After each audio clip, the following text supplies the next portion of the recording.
Shalom, damai di hati, menjadi kesukacitaan yang besar bagi kita, orang-orang percaya, sebab melalui kebangkitan Kristus, kita menerima kehidupan dan keselamatan.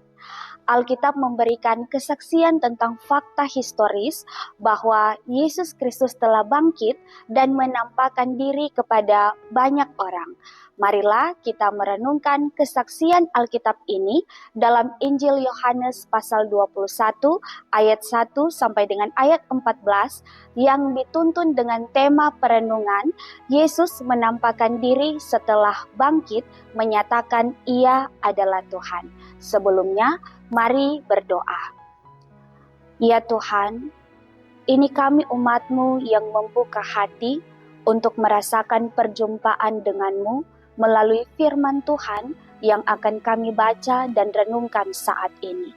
Karena itu tolonglah kami supaya kami dapat memahami apa yang Engkau kehendaki dalam kehidupan ini, sehingga iman kami semakin diteguhkan dalam kesukacitaan yang besar. Kami menghargai anugerah dan keselamatan yang telah Engkau berikan bagi kami. Terima kasih ya Tuhan Yesus, ini kami yang berdoa kepadamu. Dalam nama Tuhan Yesus, amin. Mari membaca dalam Injil Yohanes pasal 21 ayat 1 sampai dengan ayat 14. Kemudian Yesus menampakkan diri lagi kepada murid-muridnya di pantai Danau Tiberias, dan ia menampakkan diri sebagai berikut. Di pantai itu berkumpul Simon Petrus, Thomas yang disebut Didimus, Nathanael dari Kana yang di Galilea, anak-anak Zebedeus dan 2 orang muridnya yang lain. Kata Simon Petrus kepada mereka, "Aku pergi menangkap ikan." Kata mereka kepadanya, "Kami pergi juga dengan engkau." Mereka berangkat lalu naik ke perahu, tetapi malam itu mereka tidak menangkap apa-apa. Ketika hari mulai siang, Yesus berdiri di pantai. Akan tetapi murid-murid itu tidak tahu bahwa itu adalah Yesus. Kata Yesus kepada mereka, "Hai anak-anak, adakah kamu mempunyai lauk pauk?" Jawab mereka, "Tidak ada." Maka kata Yesus kepada mereka, "Tebarkanlah jalamu di sebelah kanan perahu, maka akan kamu peroleh." Lalu mereka menebarkannya, dan mereka tidak dapat menariknya lagi karena banyaknya ikan. Maka murid yang dikasihi Yesus itu berkata kepada Petrus, "Itu Tuhan." Ketika Petrus mendengar bahwa itu adalah Tuhan, maka ia mengenakan pakaiannya, sebab ia tidak berpakaian lalu terjun ke dalam danau. Murid-murid yang lain datang dengan perahu karena mereka tidak jauh dari darat, hanya kira-kira 200 hasta saja, dan mereka menghela jala yang penuh ikan itu.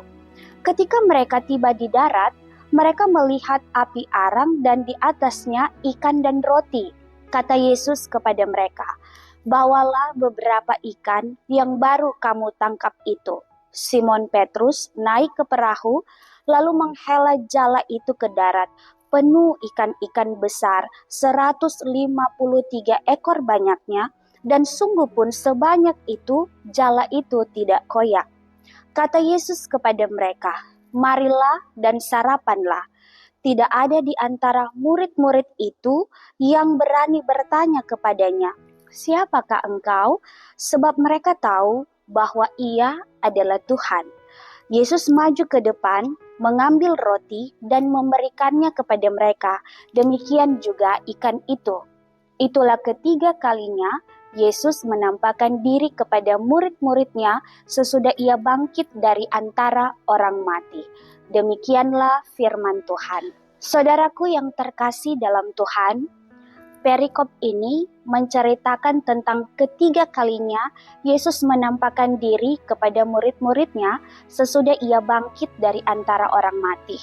Saat itu, murid-muridnya yaitu Simon Petrus, Thomas, Nathanael dan beberapa murid lainnya sedang berada di pantai Danau Tiberias.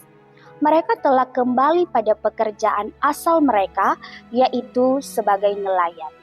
awalnya Simon Petrus yang berinisiatif untuk menangkap ikan, lalu diikuti oleh murid lainnya. Dalam perikop ini, penulis Injil Yohanes memberi informasi kepada kita bahwa sudah semalaman mereka menjala ikan, tapi tidak berhasil mendapatkan ikan. Di tengah kegalauan para murid yang tidak mendapatkan hasil tangkapan, Yesus hadir di sana.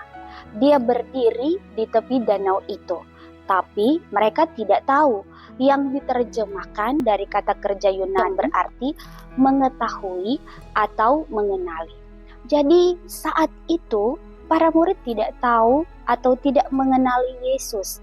Dengan cara yang penuh kasih sayang, seperti seorang ayah yang berbicara kepada anak-anaknya, Yesus menyapa mereka, "Hai anak-anak," yang diterjemahkan dari kata Yunani paidia, yang adalah bentuk jamak dari kata paidion yang berarti anak kecil atau anak-anak.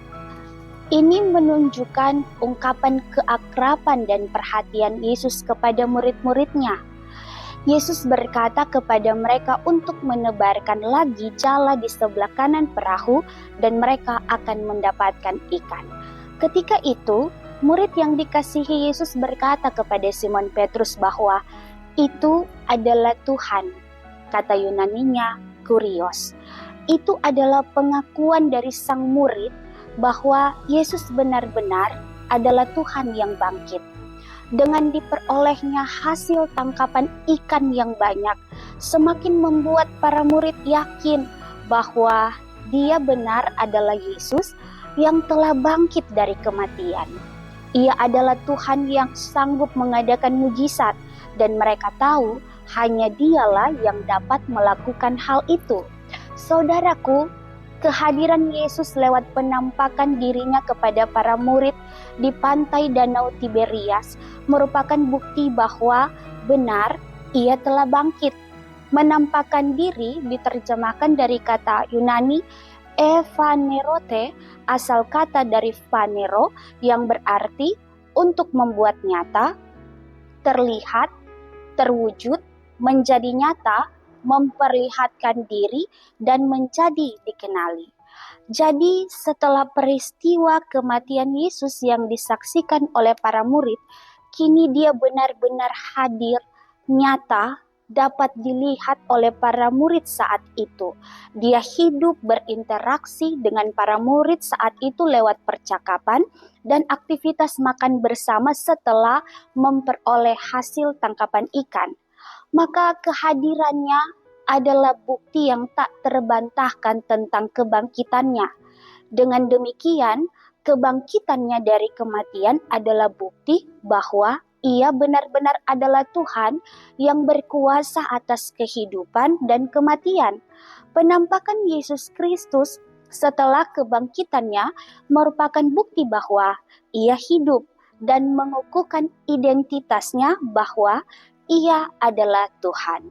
Saudara-saudaraku yang diberkati Tuhan, bagaimana kita membawa berita kesaksian Alkitab tentang kebangkitan Kristus dalam kehidupan sekarang ini, ketika di era sekarang ini lebih menekankan tentang hal-hal yang diterima dengan akal sehat serta dapat dijelaskan secara ilmiah. Milikilah iman.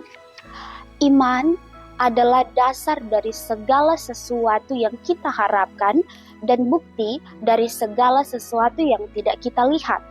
Dengan memiliki iman, meskipun kita tidak bersama para murid di pantai Danau Tiberias kala itu dan tidak melihat peristiwa yang terjadi saat itu, kita akan merasakan kehadiran Tuhan bagi kita di zaman sekarang ini.